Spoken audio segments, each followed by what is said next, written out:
Play, Watch, Listen is supported by Patreon, who actually got this episode unedited, early, and ad-free. If you want to support the podcast, check the link in the description. Mike Bithell. I watched The Menu last week after you guys spoke about it and then hyped me up on the idea of it being a dark comedy. Spoilers, everybody. We're going to talk about The Menu. I loved it. Good. Good. Yeah. And I think that it stood out to me in the same way that Uncut Gems did. In that, I fucking love Uncut Gems. Same feeling. Both of those movies made me want to vomit the whole time. I mean, Uncut Gems genuinely felt like I'd taken some bad drugs. Absolutely. Like, it's so stressful. I had a biological reaction to that of like, It's one of the, you know, people say like, oh, you're going to lean forward in your seat, whatever, when you're watching something. Uncut Gems is one of the only movies where I was tensed and leaning forward and just like, oh my God, please stop. This is awful. The Menu had a similar effect on me where the tension of the whole thing really got me. And I love that I never really knew if what they were saying was true. Were they all going to die? I don't know. I was like, they probably are, but that could be a lie. I don't know. Is it a performance? But I also like this genre that, you know, has existed for a long time, but that I feel like is recently we've gotten some good examples of, being things like The Menu and Knives Out, where you get a cast of people who you can hear one word from and immediately know who they are. Like, you immediately understand that the shitty food critic, like what she's about, and then the partner who's constantly trying to impress her and thinks she's incredible, like those two things so fast. It was like, oh, I get everyone in this room straight away, in a way that I think you could mess that writing up by making it too much of a caricature, but it's I feel the like return of the ensemble, right? Like, it really feels like, and as you say, kind of quite broadly painted ensembles, and that's what makes them work, right? Because you just can clock the archetypes. And I've seen Knives Out and The Menu kind of criticized for that, and I think that's the whole. They're meant to be like that. They're meant to be very readable at a glance. You know, I know these 10 people. Yeah, because they're not the interesting part. Like, the chef. Ray Fiennes' character, whose name I don't remember, he's not like that. No, and I think that's an interesting character. Not everyone can be, in the same way that I think, Blanc? He's not a caricature either. So I think, like, as long as you have at least one or two characters that aren't, like, I didn't think Ana de Armas in the first Knives Out was like that either. Having everyone else that way means you just very quickly understand the world that you're in. And I also... I don't know if many people have spoken about this. I'm not really sure. Like, I read some reviews after watching it, which I tend to do with any movie that I like, or I read Reddit threads or whatever, just like see other people enjoying a thing you like. And the fact that they basically used a sex worker being a sex worker as a superpower was like, that's fucking awesome. The fact that, like, they had to be like, okay, she's effectively an escort, I would think. And the superpower there is, I know exactly what to say to soothe this man. And I know exactly what this man needs to hear from me in order to get out of this situation. And I was like, God, that's so good. Because it makes sense that you don't need that much more context other than knowing a little bit of her backstory or what she does for a living to buy that happening. And I just thought she's that was really solve many, many big problems before this one. Yeah. With men, you know. And I mean, the guy who took her on the date's an asshole as well, right? Like, he's a absolute piece of shit. Which is beautifully rendered. And he's punished like for that, it too. Again, is lovely. No one's ever like, well, you stupid girl, you should have come. Like, that never happens. And I don't know that I've ever seen any, like, want to call it AAA, even though that's not the right word, movie frame a sex worker in that way. That I was like, wow, nobody ever called her a stupid slut. Amazing. Yeah. That's fucking awesome. Like, I just thought it was such a cool thing to tap into. Yeah, but she also, through her presence, I think it's nice because it shows, and I can't remember Ray Fiennes' character name either, but it shows the kind of the, not hypocrisy, but the fact that he's also in this hierarchy. Like, everything he's doing, which is rebelling against the awful customer, basically, he is then himself, as you say, an awful customer that she has to deal with. Yeah. And it's kind of, there's that kind of that, you know, turtles all the way down kind of thing that's interesting and definitely a part of what the film's talking about, because it's definitely a film that kind of that makes it very easy for you to look down, to just look at all these rich arseholes and hate them, but then slowly deconstructs, you know, even if you've never been to a posh restaurant, like you've been in this situation somewhere, someone has had to appease you, you have been a customer, you've been or you've been a service industry worker, which is, I think... But even if you've been in a service industry, there's still someone who's serving you. And totally. That kind of kind of exploring that was interesting for me. I think that's probably one of my favorite themes that I think books tend to explore more than movies. And I wish that like my brain creatively could write that way, because I love it, is the idea of taking a really, really, really simple criticism. And then it was, in this case, effectively blown up to a sci-fi movie. It's not really sci-fi, but the tone is sort of there in the ridiculousness. It's fantastical for sure. Yeah, and I mean, even the way that they're producing the food, the way it's presented, the cult like it's just right. I've it's fantastic. definitely been to restaurants that pretentious. I never have. I don't know what kind of money you got, Mike. Goodness. I don't know that I've ever been to a fancy restaurant, to be honest. Have you never? I've been taken to them a couple times, like on work trips. That's the one that stands out to me is the one time that I went to this like amazing rooftop restaurant in Paris with David Cage, and I didn't like the food. I'm sorry. He forced me to, in a way that like I'm okay with, to eat snail, which is something I didn't want to do. David Cage forcing you to eat snail, it's a little bit hard to say no. I think that's the only time, though. I don't know that I've ever been to a fancy restaurant. I have a very similar famous games person and situation that I will tell you the story of after this. That's always exciting. I always love that. I don't think anyone's ever said that in an episode of the show, and I've not been like, so what were you going to say? Yeah, exactly. It's whatever. Yeah, we'll do the introductions. We'll get back to it. But no, I think, but that's I do quite like gourmet food. I'm fascinated by that process and the theatre of it, like because the showmanship. Me and Kerry watched it together, and we had like a few months ago. We'd been to like a nice restaurant, and the introduction, the chef coming out and explaining to you the story he's going to tell you, all of that stuff. That's 100%. And that was one where, I'll be honest, I remember me and Kerry in the restaurant kind of started giggling a little bit, kind of ruined the mood a little bit that moment, that was a bit too much even for us. But no, I love, there's the artistry that's fascinating to me. I remember once going with some friends to... I'm not frowning on it at all, for the record. It's just, I just don't think I know. My family doesn't really have money. But it does... It teeters on that line of pretension. Like I said, I usually I'm not the one picking up the bill because I can't afford to eat like that. Yeah, that makes sense. Yeah. Troy, we're talking about fancy gourmet restaurants. Go on. Yeah, I'll tell you the best one I ever had was I went to a restaurant with some friends, and I had and one of the friends who was there isn't a drink, doesn't drink at all, and mentioned no water, no liquid, just air. Dry foods only, always. but obviously usually there's like wine pairings, and the and they said to her, oh no problem, we'll pair iced tea to your meal, and I'm sat there like, and this is iced tea, and I was like, do no such thing, sir. No, I said to the waiter, I was like, so you're gonna like put together different non-alcoholic drinks for her, like as a pairing for the meal? And he's like, yeah, we'll do the flavor nuance. I'm like, I'm having that, please. And me and her just sat drinking iced tea with the meal. Obviously, like 5 glasses of iced tea in. That was interesting, but they were like trying to make everything balance. It was fascinating. But if you go to a fancy restaurant like that. That's the kind of thing you have to book out like months in advance, right? No. Not well. I mean, there's a tier of that kind of restaurant, but they don't let people like me into those. Are you a foodie, Alanah? You seem like you would be. Not at all. And I was saying, I think it's probably because my family doesn't really have money, so I just always just like ate whatever, and I don't really have a problem with eating the same foods repeatedly. And I will say, because it's a video game podcast, the one thing that tends to make me crave different food more than anything else is like a game like a Yakuza or a Persona. If I'm playing something like Yakuza, and you know how you can see like the ramen, like culturally, almost every time I'm like, I guess I'm eating ramen. Like it works on me so much more than advertising does. I mean, that is also advertising, of course, because you're talking about two games that have a lot of product placement. It's true, but I don't think that the ramen is usually like sponsored ramen. In Yakuza, 100% is it? They're brands? I think in Yakuza, if I'm remembering right, I think most of the like food brands in Yakuza are product placement. They are real, I believe. I think that's true. Is it also just not kind of like indicative, like having Coke in there could be product placement, but it's also so inherent to the culture? As it gives authenticity, right? It adds to the They look so good. Then generic brand cola, that doesn't feel as organic. Yeah, 100%. Yeah, that's always been the thing with product placement is it adds that oscillation of like it makes it believably part of that world. Makes sense. Yeah. What are we supposed to be talking about by the way right now?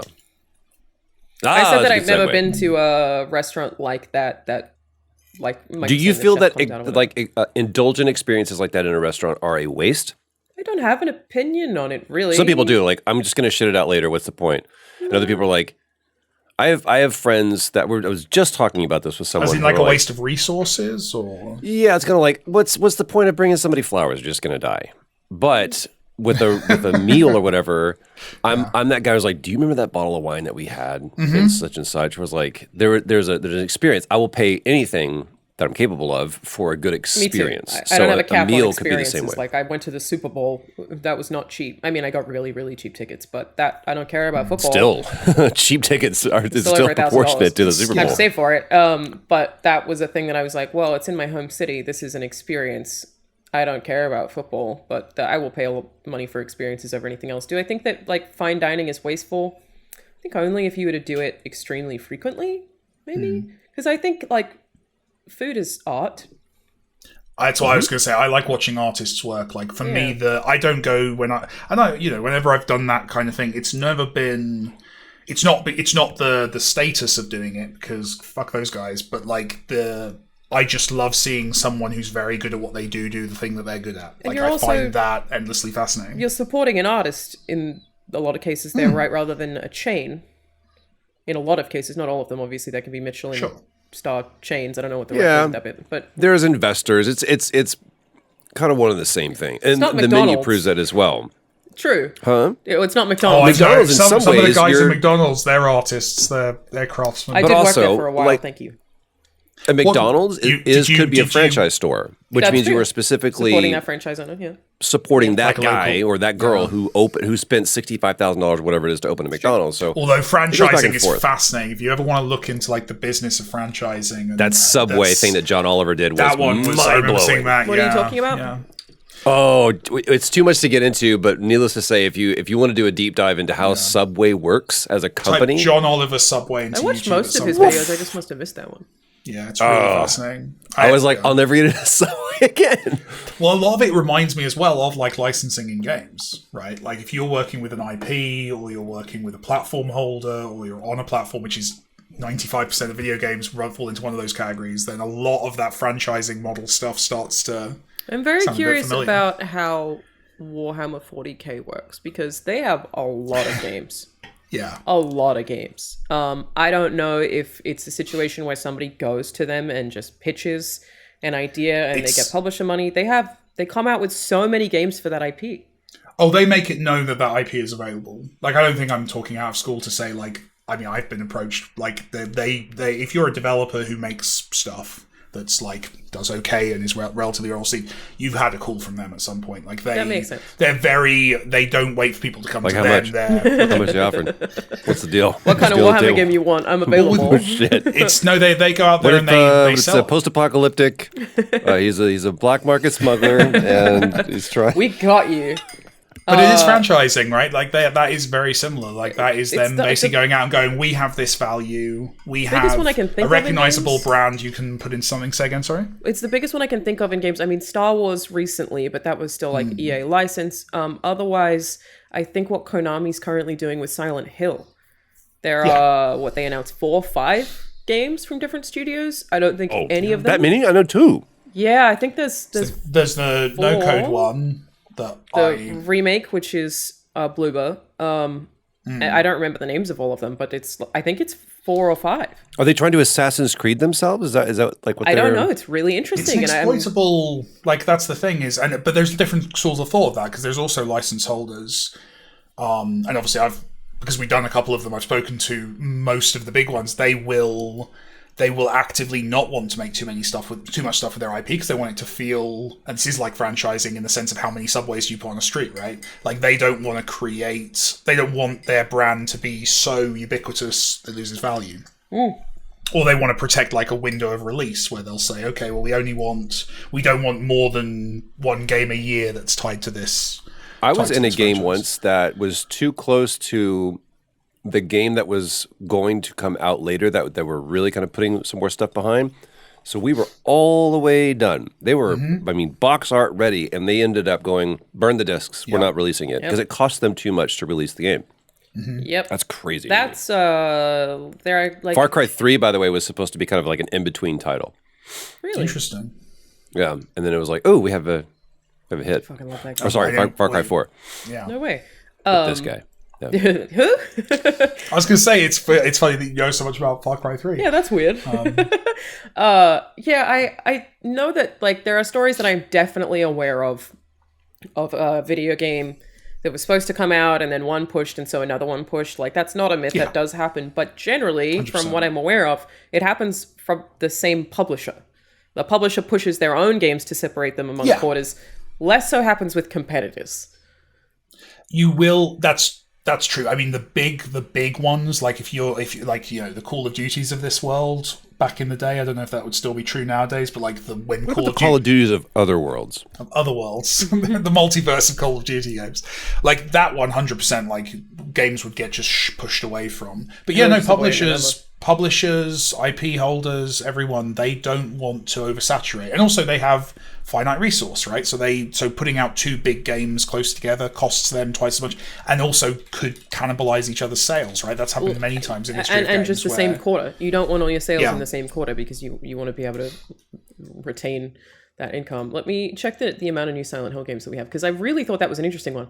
Dead Silent, and then they have a conference where they announce several, and they're all from different studios. This is after Konami had been very forward about wanting to go all out in NFTs. Obviously, Konami's got a big gym business in Japan, but also pachinko. Like it was a really unexpected thing that I think I'm excited about. For the most part, I feel pretty positively about it. So there's the Silent Hill 2. Did you say you're excited about NFTs? I just want to be very. I did not, Troy. I did not say that. This is now the second NFT intervention on the channel. We're doing it now. We all switch places. I'm excited about Silent Hill. I'm semi into NFTs. We're all here. We very much love you. What? I wanted to share. Troy, you want to go first? Why no Metal Gear Solid? That's what I'm interested in. I can't wait to see what Konami do with that. I don't know. I worry that between the three of us, one of us might secretly know something. Say again? I don't know. Not that I'm aware of. Did they do a pump fake where they like announced it and then they walked it back? No. I'm just surprised that Metal Gear is not being exploited, given its reputation. Like as you say, Silent Hill, we've got a bunch of stuff. Silent Hill 2 remake, Bloober Team. I suspect a lot of people just don't want to follow in those footsteps. Because the last remake worked so good the last time. I know, it's a concern. Silent Hill Townfall, which is Annapurna, but the developer is No Code Studios, who are great. So it's being in partly. It's John McKellen. It's wait. How does that work? Yeah, I know, that's what I'm thinking. How is Annapurna working on a Konami game? Is it a co-publisher deal? No, it'll be a licensed. It'll be an IP licensing deal. So the key interesting thing there that I think people maybe don't realize. So Annapurna is still publishing. Konami's just given the license.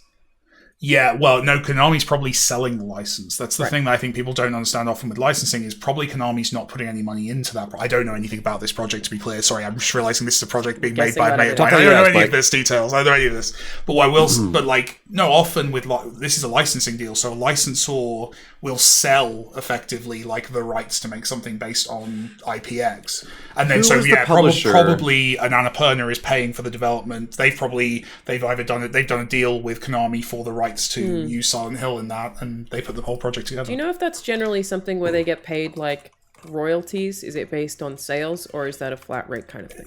It's it's very variable. It's very variable from contract to contract. It can be an upfront payment for IP. It can be a percentage. It can be a combination. It really depends, and it depends as well on what the IP is. Even you've worked on IP, so on are they all been different from your deals? On my side, yeah. Nuanced. I'm going to say just nuanced. There's been differences. There's been differences, but obviously I can't talk anything. Very coached response. I didn't expect you to be able to give me details. So this is how much money Bob Iger is giving me. Stop trying to fill the fucking frame. I just want to put it over here. I was looking at something with to me there. I was like, that's really fucking rude, Mike, Troy. I know I'm a large guy. To fill the frame. When Batman the Telltale series came out, obviously that was a licensed thing that Telltale that's what they did. They licensed Walking Dead, they licensed Game of Thrones, they licensed everything. I was trying to figure out who the publisher was because I think Telltale self-published. They might have self-published. Yeah. But this was published by WB Games. Well, it says that it was published by Telltale Games and distributed by Weeby. So I That's don't think that may be one of Telltale the- have a distribution side, do they? I think when they've distributed physical copies of games, they've done that via partners always, right? I think back in the day, I has don't, to be, I don't right? think, I think But I don't know Telltale who did The Walking always Dead. was it 2K or I feel like Why does that sound well, familiar? I think even sometimes distribution's different based on country as well. Sometimes they have different distributors based on countries. Would you say it's a safe assumption to say when somebody, golly, that's a very alliterative sentence, when somebody self-publishes, that means that they're essentially funding it themselves? Yes. that would be the traditional meaning of self-publishing, but you often there's every kind of deal. Like there's investors, there's people buying rights in companies, there's Yeah, like indie games behind could the get scenes handshake deals. There's so many different shapes of. There are 5,000 ways to fund a video game. But I would still think generally that is what that means. Is they are. Yeah. Self-publishing would be usually that would mean, although not always. True. Silent Hill F. Don't know who's making this one. It is set in 1960s Japan, and it looks very cool. It's a racing game. It's written by a well-known murder mystery horror visual novelist who I believe goes by Ryukishi07, who people seem to be very excited about. Silent Hill Ascension. This is being made by Genvig Entertainment and Bad Robot Games, Behavior Interactive, and that's the DJ2 one. Entertainment. Yeah. It's an Okay. interactive digital streaming series where the community plays and shapes the game together, according to Konami. That's interesting. Cool. Yeah. And then Return to Silent Hill. So there are 5. I want a full description of Troy's facial expression. I'm being right acerbic now. for I no want the reason, whole by the way. I'm thing, being yeah. caustic for no reason whatsoever. Oh, really? Bad Robot? What kind of stupid name for a I company thought is you were that? being genuine because I wasn't looking at your face. I was like, oh, Troy's really into this one. No. And then, yeah. That's good to know that my tone is kind of like... Is that it Bad relies Robots? on That's picture on to Bad sell it. Robot's first game? I'm not sure. Maybe. But That's a big collaboration. And then, and then Return to Silent Hill. Oh, that's the movie. Which I actually liked the first Silent Hill movie. Bad Robot Can we talk about adaptations? games. Seen any good ones lately? Or How are we talking about the menu again? I'm sorry. There's two things that I was I prepared to talk about. derailed Let's it talk by about- being the Nicholas Hoult character from the menu. That's what ruined the conversation about the menu. Do you like fine dining? I think is the question he asked me. And then And here we we go. are, Silent Here Hill. we are. You know the show. Thank you all for indulging me while I did my caloric intake for the day. Yeah, no worries. Anytime. Not the day.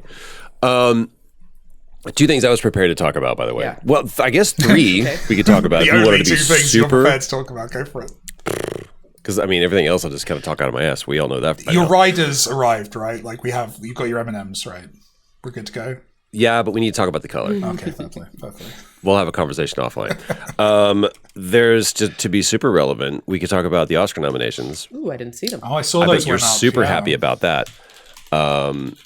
Everything Everywhere All at Once leads with 11 My favorite movie of the year. nominations. Loved it. Rightly so. 11 nominations. No surprise here. Brendan Fraser nominated for The Really wanna Whale. See that? Is that good? Have any of us seen Whale? I've not seen that yet. I love I have him. I have a feeling he's going to take it. Austin feels Butler like- for Elvis. Yeah, I think Austin Butler's got a good chance. We'll see. I do think you're Colin probably right. Brendan Fraser will take it. I think Brendan Fraser's going to like it because That's we have to the remember it's a moment. committee. That's It's the- people. Well, and There's no and metric. His story is very How? nice. Yeah. Everybody loves a comeback story. Like that's kind of been the you look at the Golden Globes and that kind of is like a precursor. Is the Oscars That like the Bill BAFTAs? Is Nye it like though a getting jury? nominated is great. To the Oscars, I once. Have I told my Bill Nye story on the show? That might be a new If anecdote. you have one, hear it again. Me and Kerry were driving through London. Carrie and I. Kerry and I, whatever. And Can I coach you on the English language? yeah, no, I need the help. The hilarious thing is I have to go through every script I write and correct for those, and it's that and who apostrophe s for who's. I do that. I Anyway, won't do You're it like if Cormac McCarthy doesn't give a shit about grammatical errors. Neither do I'm I. telling this anecdote. I'm sticking the landing here. So we were driving through London, and we came up to a crossing. I think it was, God, where were we? Was it Bow or Mile End, somewhere around there? And older guy, who just like walks across the street in front of us, and me and Kerry just chatting. And I'm like, oh shit, that's Bill Nye. and I didn't know the windows of the car were open and there was no noise around. And he stopped Awesome. in the middle of the road, turned around, gave us the exact facial expression you think Bill Nye would give us, and said, "Actually, it is," and then carries on. That's incredible. Fucking amazing. I was like, so I hope he very wins. good. He deserves it for that. That was amazing. I love him. Shout out to Bill Nye. Paul Mescal for After Sun. even heard That's of not that. a surprise. Well, yeah, but I'm only hearing about it because of people like propping it up. And Colin Farrell for Banshees of Inisherin.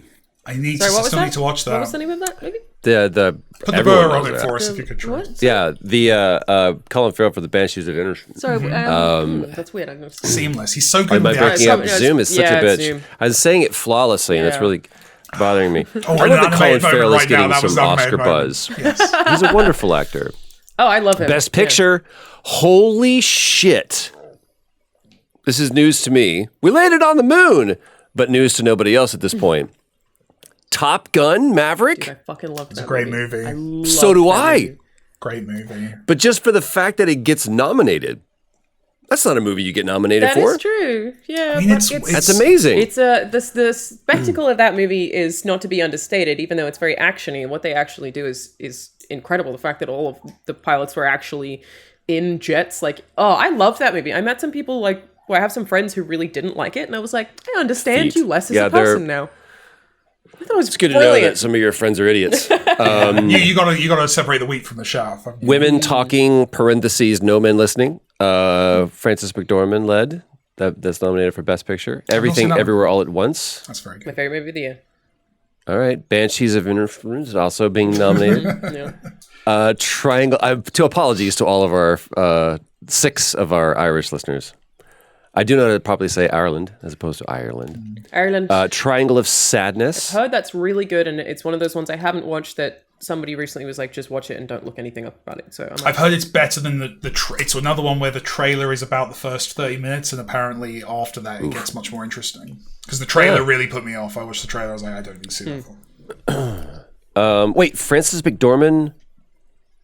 I'm trying to understand. how many instances these are have the- there been of people of an actor being nominated for Best Picture twice, or an actor that's in more than one Best Picture of a year?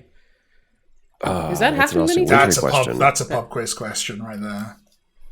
I'm trying to figure out pretty the listing of, because it's Best Picture, so typically that is listed by the director and the producer. But I'm seeing here, Tom Cruise must have been a producer on it. Bruckheimer, obviously. Christopher McQuarrie was the director. Nope. But Women Talking, Frances McDormand was she a producer or the director? Chris on that? McQuarrie didn't direct. Chris McQuarrie didn't direct Top Gun. He wrote it, I think. Wrote it. Sorry. 'Cause it's Martin my McDonagh. boy. Martin. Oh, so I didn't realize the Banshees was a Martin McDonagh movie. I have to see it now. I'm just trying to figure out if Women Talking is Frances McDormand directing. Let's have a look. Let me check it out. All Also, right. what does it Someday mean? they'll invent a tool where we could check that. Why? An Avatar for Best I know Picture. that's also really surprising, but I really enjoyed Avatar. We've not talked about Avatar on the show. I really enjoyed Avatar. It's too. great. I know sure. it's It is- problematic and Frances flawed in lots McDormand of is ways. I haven't seen it. I think spectacle is wonderful, but I would love for something else to be. Look at that! Argentina got nominated for international feature film. But my All Quiet on the counterpoint Western to it being Front. spectacle is again, I didn't watch Avatar because it doesn't interest me, but I think that's one of those ones that could be nominated for technical feat. Best Picture is a whole other thing, but I think it's one of those You ones give that somebody kind of 7 years to shoot a movie, and but or 15 years, whatever. he innovates I'm on going to tech stand in a up lot for of ways. Cameron, and I think Me it's too. great. I think, I think again. he's doing what Lucas was doing in the 70s. He's pushing the media, the technology and the process. Lucas also shot that in a summer, so versus. I mean, it's true, but Star he Wars wasn't still underwater, is Troy. It's changing the tech, and I actually even am he inclined. always has done that. That's what I love and about it's- James and Cameron. It's great, and I'm also inclined to think that even what they did with Avatar is likely to help video games too. He's Massive. It certainly has. You know how many stages I've shot on those? They shot Avatar here. To be clear, how much of your job exists because the parts of your job exist because of technology George Lucas? pioneered on the first Avatar. Not how much just James perform- Cameron. a lot of performance capture technology was No, rolled in. a lot was of it is wetter Bob gun- Zemeckis. A lot of it is Bob Zemeckis because he was the one who was really going, I think we can do something with this because you have everything from Polar to, what's the big one? The fucking Beowulf. There's a lot of those that were kind of precursors. James Cameron took that and obviously built upon it. I'm not knocking him at all. And I have a lot of people that have worked with him and speak very highly of him, and also people that have worked with him and don't speak highly of him.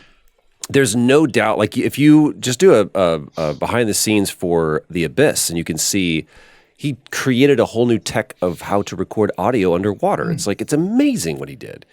I just don't know if that's, I lament the James Cameron of the 90s.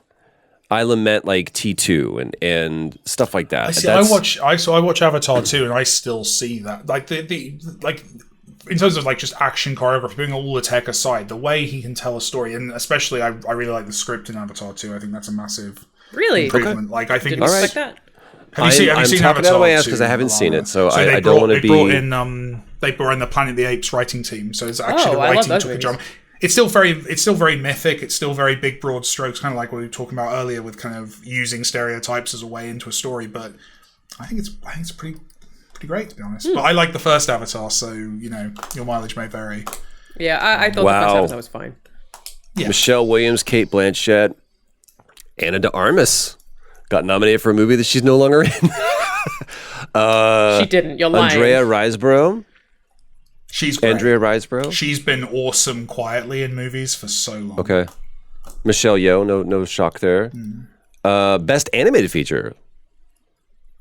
Marcel the Shell with shoes on. Okay. Wait. Guillermo del Toro's Pinocchio. We're all over the place here. I'm so happy to see this. Puss in Boots: The Last Wish. I heard it's really good. I've seen it 3 times. It's Traveler's first movie in the theater. It is. First of all, it's hilarious.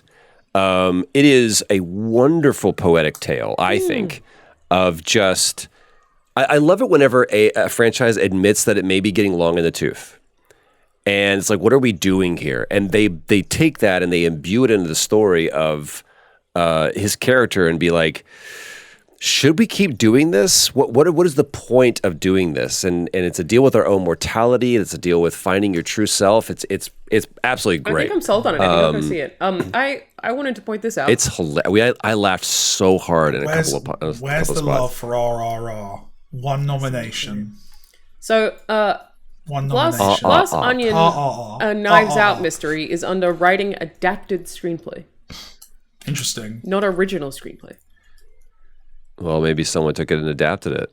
Was it a story originated? It must have been. It must have been based on a story. It says written by Rian Johnson, but that's the adapted screenplay, which I had. I know that's one of the categories. That's like comedy and musicals. That's one of those categories where there's some weird, like clauses. Because I think Top Gun's up for adapted screenplay as well, despite being like an original shit! movie. This makes so much sense. Strange. I'm looking at best original score: Babylon. Everything, Everywhere, All at Once, The Banshees, Carter Burwell. That's no shock. And The Fabelmans, John Williams getting his 97th Oscar nomination. Wow. All Quiet, and I don't know if it's 97th, I don't know. I say stuff like that. I believe everything that you say because you Austin say it goes, so confidently. Where's Austin? How dare we do this without him? Austin would chime in there with 92. Austin just going, what happened? All Quiet on the Western Front. I'm going to say this again to just annoy him as he's watching this later. Volker Bertelmann, who's, I don't know who that is. He's going to be like, how can you not possibly know who that person is? He was the person who best supporting Angela Bassett. I also at first thought All Quiet on the Western Front was that Gina Carano movie, and I was like, that can't be right. The Daily Wire movie that made like $800 or whatever it was. No. Carrie Condon, Jamie Lee Curtis, Stephanie Hsu, man, I always mess up this. And Hong Shao for The Whale. I really should see The Whale. Martin McDonagh got a nomination. Fucking A right he did. Good for him. Is he a friend of yours? No, I just think he's really talented. I love all of his movies. Todd Field for Tar. Yeah, what Ruben is that? Östlund? Tar is showing up a few times. I'm not sure It's what just that one of is. the ones that it feels like, ooh, quick, stick this the one one in. about the composer.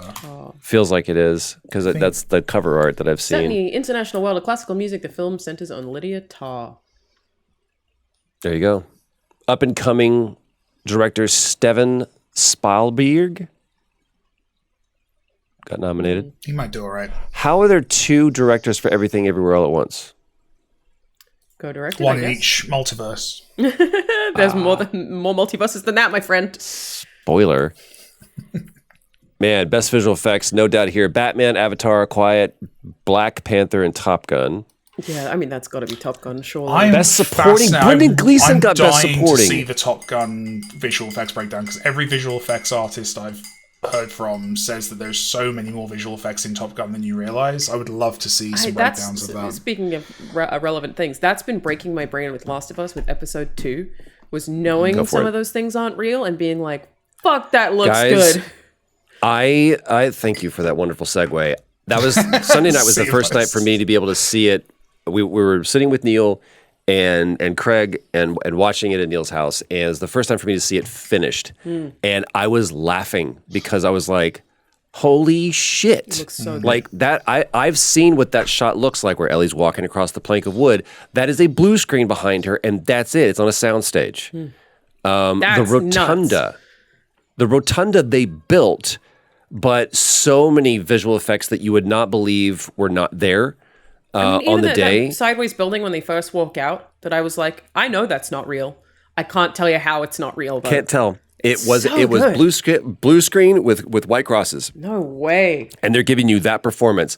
Looking over the edge into where all of the infected are, not there at all. Damn. Walking across the bridge and there just being the highway, not there at all. Crazy. Visual effects team, fucking slayed. It might be some of the And best that I've ever it's seen. still not their most expensive episode. That's coming. That is How do wild. you with the podcast? Do you do that? Do you watch each episode all together and then go and record the episode of the? Is that how that structure works? I started watching them because I was like, I want to see all of these, and we started doing the podcast, and they were like, I was like, and in this episode, it was fantastic that this happened. They were like, great, real quick, that happens in the next episode, and went, buck, and I started conflating where certain things happen. So I had to be diligent and go, I'm only going to watch episode 4, which is one of 5, right before we do the podcast. And so we have one more episode of the podcast to do, and we are done. So we're kind of that far you ahead. haven't recorded them all? No, we still have one more we got to do. Is that just them? Literally, they haven't finished the episode yet. Is that what you wait on, basically? They have almost finished mixing and everything. Because TV's close, right? TV, they are putting the This is coming last in so episode together as the first episode's airing. That's crazy. I'm not listening And to the episode podcast. 5 and 6 were the last 2 shots. I get enough Troy every week. No, I didn't want to listen to it because I wanted to watch the show. I'm going to watch it twice, I figured. I'm going to watch it once without that commentary because I don't. I want to fill in the blanks myself and draw conclusions and be wrong and enjoy that. And you know, whatever. And then I'm going to listen to the podcast and then watch it again. And I thought that would be the best way to do it.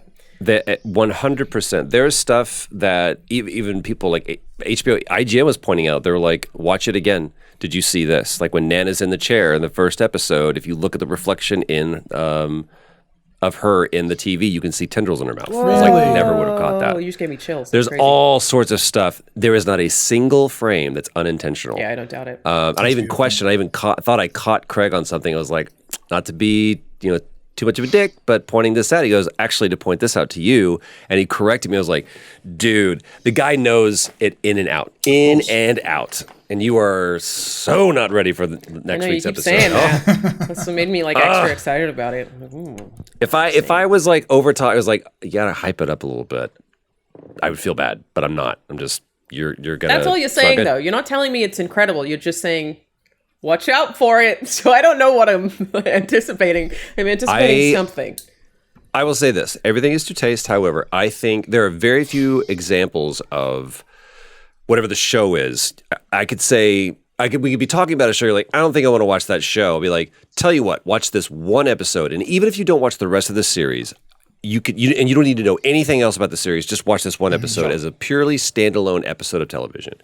I could show you episode 3, and not knowing anything about the world, anything about the characters, anything about any of it, it is a beautiful, beautiful episode. That's great. And it is I love what Craig calls emotional action sequences, like emotional action scenes.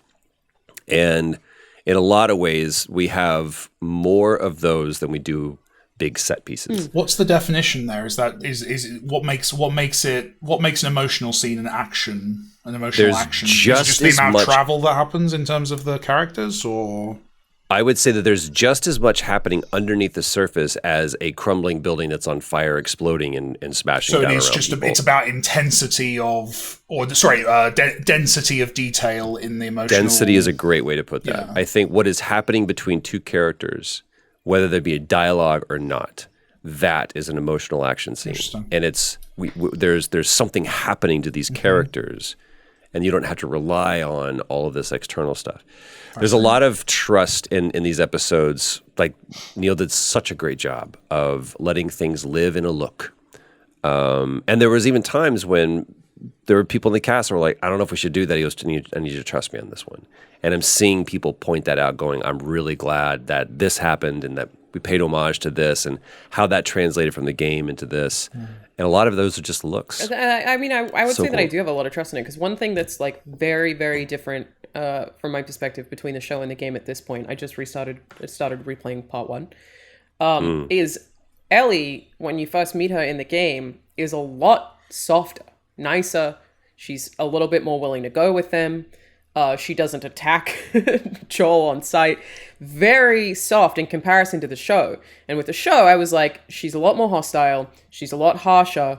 Like, for them to get this relationship to work where he ends up, basically being in love with her like she's a daughter, that's quite a journey to go on from where she is in these first 2 episodes. But I've never been more sure that something is going to do that. I'm like, can't wait to see. Like, I'm not like, I don't know about this. I'm like, it'll be great. Like, I feel excited. Like what Craig did was he exploited a lot of the things that were already there. And again, it's enriching and it's building upon it. So I think there's layers of Ellie that were always there that you're just now seeing, and there's layers of Joel that you have always been there that you're seeing more of. I mean, Tess is way more fleshed out, I think. I love what her performance when she was fantastic. Anna Torv did a fantastic job, and there's other cool stuff that we were able. So I keep saying we. This has been very kind about bringing me into it, so I do feel this sense of ownership beyond just me.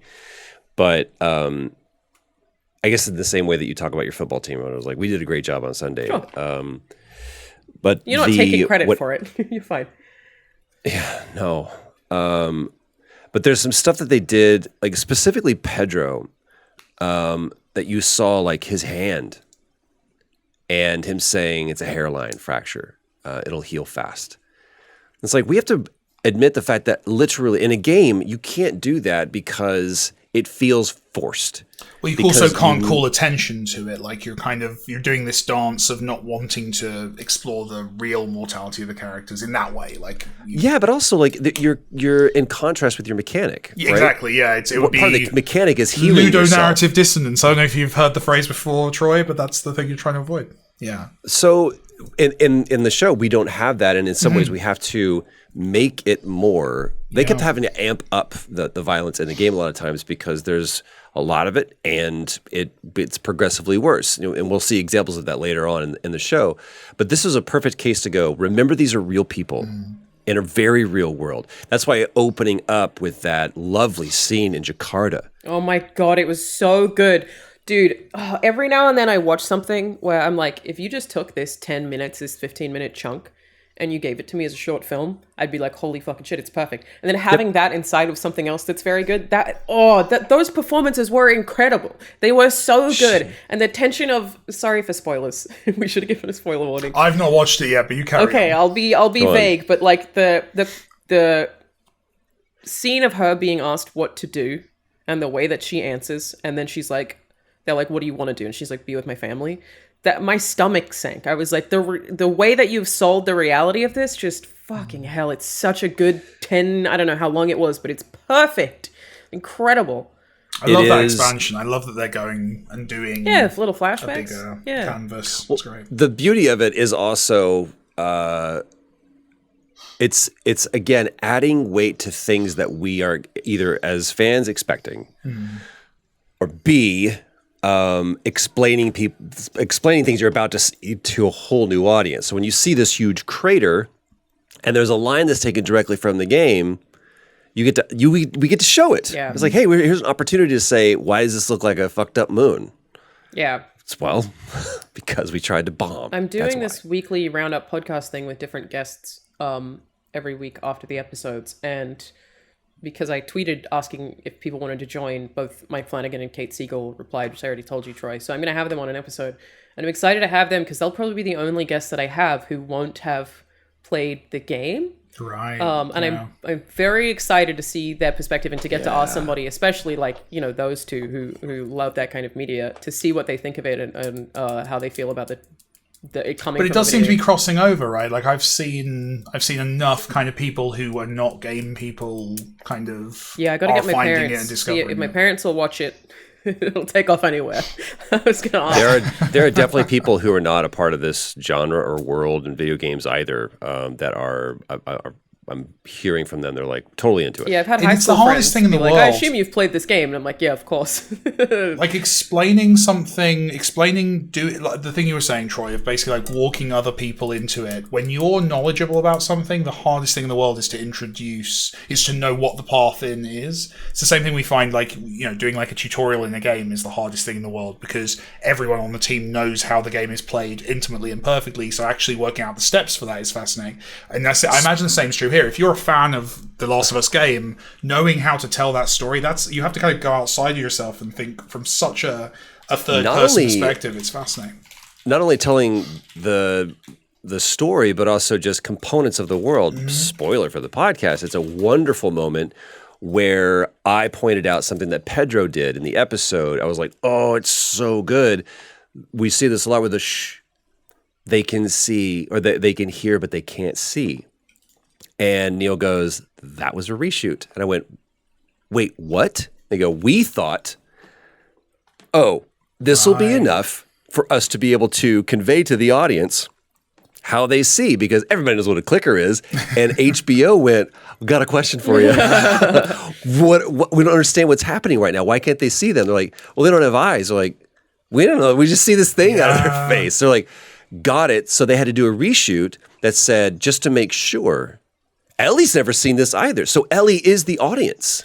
Yeah. And all she says is, I've heard that there's these possible things out here. And Tess and Joel look at each other and go, are we going to confirm this or not? What does she know? We know that they've seen them. And that's when he does that thing. It was like, I need to teach you right now. They can't see, but they can hear. Shut the fuck up, which is why he says from this point forward, we are silent, not quiet, silent. And it immediately, with that, sets the tension. Woof. I find so that good. fascinating because that's, I guess, the reshoots. It's screenings and reshoots is the closest I guess you get to like play testing. It's been a thing with this is working on Tron.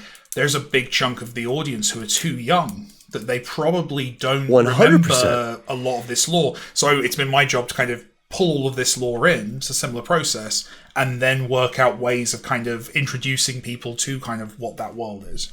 It's fascinating kind of trying to pick that apart and then exactly as you said, like showing it to people and being like, do you get this? And having someone go, so what, they're inside a computer? It's like, oh, we never told anyone they were inside a computer. Jesus. Oh shit, oh god, I gotta go back.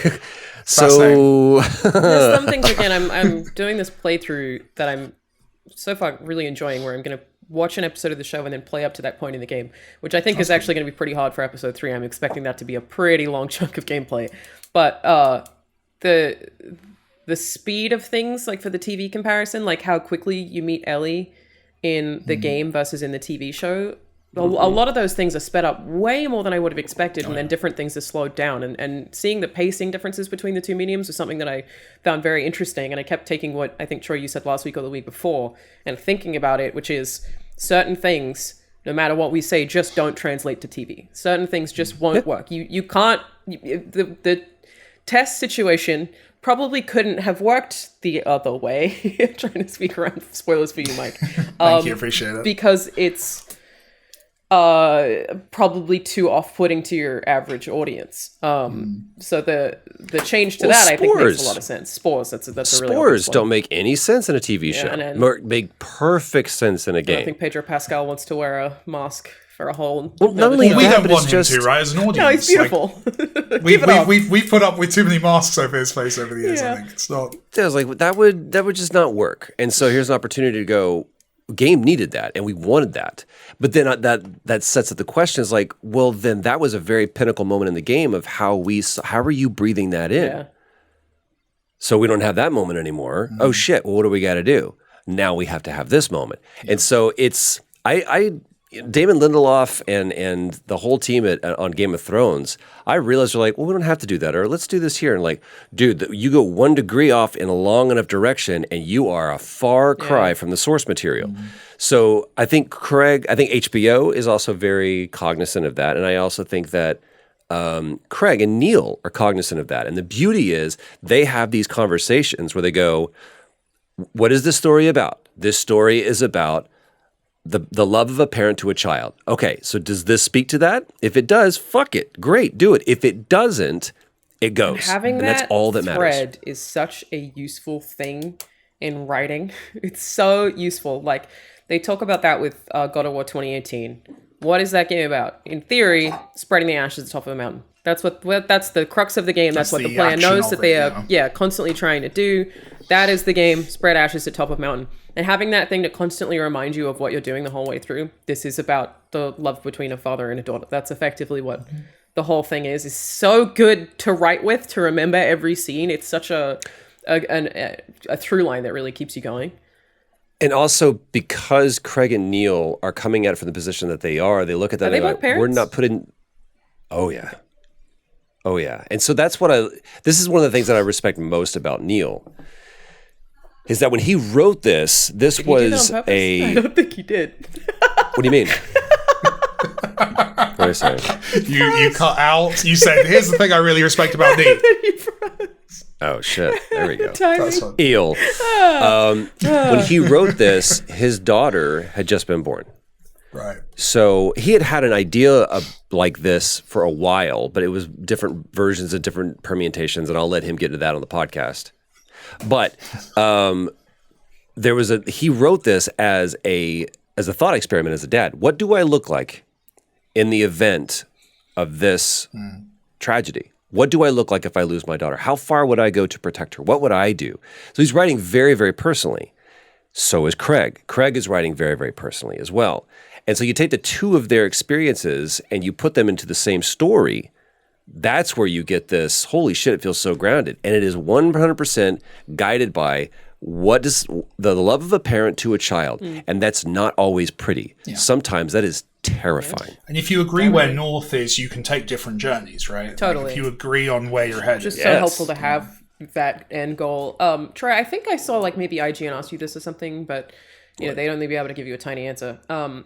You were not a father when you played Joel the first time. Correct. You now are. Has that like totally... Correct. I might have even asked you this question. Has that totally reframed how you feel about... Totally. I understand Joel's decision more than I did when I was shooting the scene. I do not think that I could go back and shoot that scene again with Sarah. And if I did, I don't know what it would look like. It both terrifies me and like intrigues me to think if I had to reshoot that scene, you would not be able to think about your son. No. Even when we did it on the One Night Live, still wasn't a dad. There's just something that changes. And I don't think that means, people say, do I have to play the game in order to enjoy the show? By the same token, you don't have to be a parent to appreciate the show. But if you've played the game, you will appreciate the show on a completely different level. Just as if you are a parent, you will appreciate the story on a completely different level. But it hits on every level, because at the end of the day, what we're talking about, the currency of the conversation, is love. Yeah. What does love look like? And love is ugly. Love is terrifying. Love is controlling. Love is like a fungus that spreads and grows.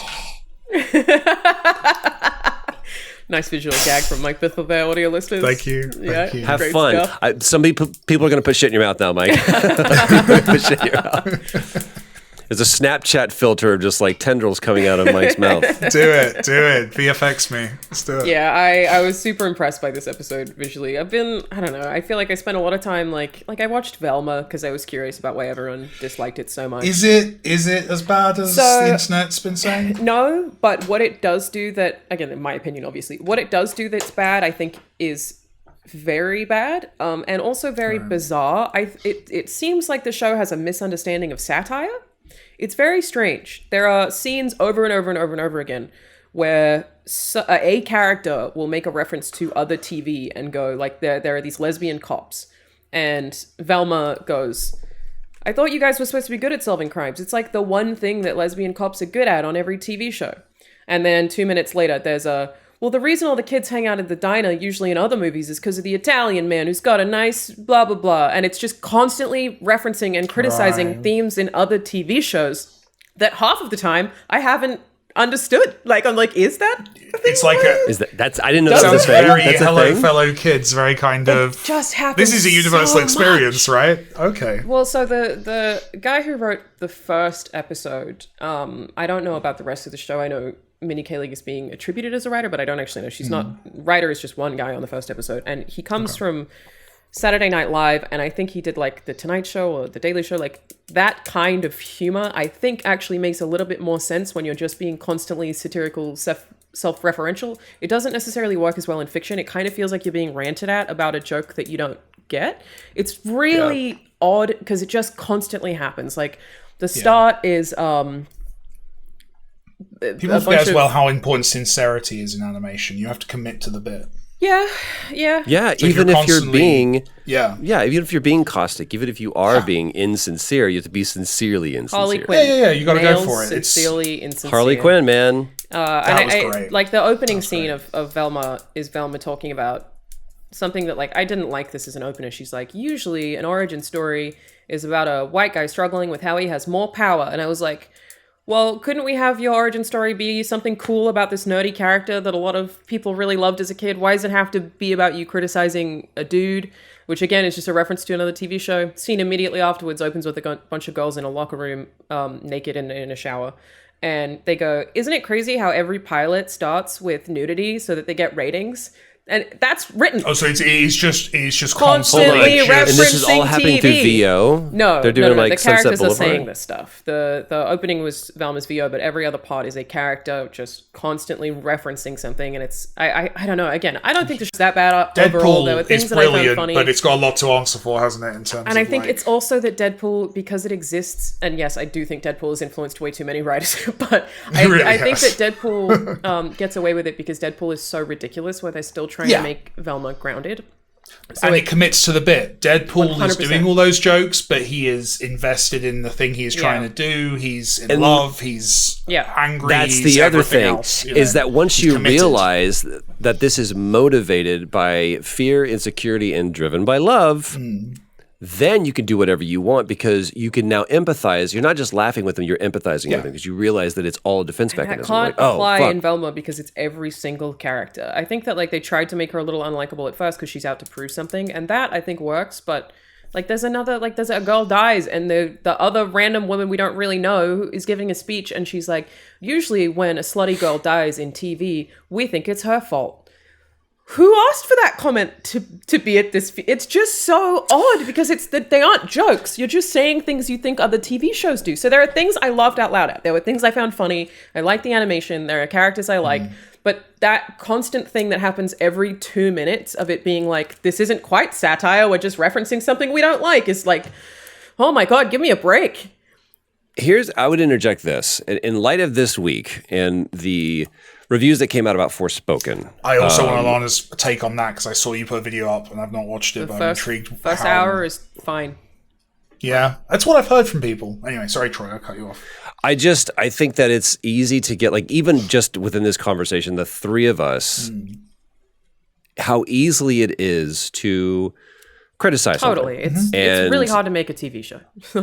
It's super hard to make a TV show. And I have friends that were on Forspoken, and nobody knows the inside dealings and the machinations of what that is. No. So I suppose we should frame this. I would choose to frame this as, this is what we got. So if this is not what you intended as the writers, as the creators, to portray to your audience, then maybe we can take that and do it in either season 2 or do it in another show. That's what I would encourage everyone who gets criticism to be able to apply, including myself. If somebody doesn't like what I do, okay, the way that I look at it is this. There are 50-50 split of people on this planet. Some people think that cilantro should be in everything, and other people think that cilantro tastes like soap. So I don't care about your taste. But if you didn't get what I was putting down, I didn't do my job. So if their intention was to be self-referential and very irreverent in doing so, then you fucking accomplished it. I just don't personally like that. I think that's. But if they're like, probably. Oh, we were trying to be sincere. Well, then you should hear this criticism because maybe next time tweak it a little bit. It's iterative. I mean, you're right, and that's why I'm like, I don't think Velma's the worst show on the planet, and I don't think it deserves the like absolute hate bombing that it's. I don't like it, but I don't think it's the worst thing that I've ever seen. But it definitely, we don't know the intent. It comes across as though those things that are referential are supposed to be jokes. That is how it is framed. Sometimes they even have like a joke that is funny, and then they make one of those references immediately afterwards, and you go, why has this happened? And so I feel like that's consistently being received that way across the board. That I think it's also different when you have people that are used to writing for one medium and how writing for it comes another. across to me, is that it's just a translation of that kind of humor across the mediums does not work. The Slade in certainly getting Detroit. criticism, but I think they've already been greenlit for season 2. This has been, by the way, the most fun talking about the menu I've ever had. Go ahead. My internet connection is unstable. Yeah, you just disappeared for a second and came back. So I'm taking it. I made a shitty joke. Doesn't matter. I do need to bounce. But I've enjoyed greatly talking about the menu. It was a really good. I think film. you particularly brought a lot of really good I observations to the table. Yeah, I really felt like do. Troy's input on the menu. You laid really- out an amazing banquet of opinion for us, Troy. I am a little and bit we upset. feasted. Yeah. I'm upset that Joseph. God, every damn time Ray Fiennes. You want to call him Joseph? I had to pay. Shakespeare in Love. Yeah, Joseph Fiennes should not be referenced in this. But I'm a little bit disappointed that Ray Fiennes did not get nominated because I believe that his performance. Perfect. I think he's incredible. He's so good. He's incredible. He's just one of those actors though who's always very, very good. So I can understand how he's overlooked. That character right? in He's Grand got Tom Budapest Hanks Hotel syndrome. is Yeah. one of my favorites. Like, God, he's so fucking good. Which one? In Grand Budapest Hotel. His character so in good. that, I just love 2 bits. It's incredible. All right. All right, well, we will leave it there, everybody. I don't know what I'm going to title this episode once again. Look at us go. I'm Lucas, I'm a video game writer. That's Mike Bithell. He's a video game director. That's Troy Baker. He is a podcast host and Frozen. Wait, no, sorry. That's Mike Bithell, one of the most prolific podcast hosts of our time, according to a recent fuck article. you. Oh, yeah. Fuck Also, you. podcast host Troy Baker. Me? Not a podcast host.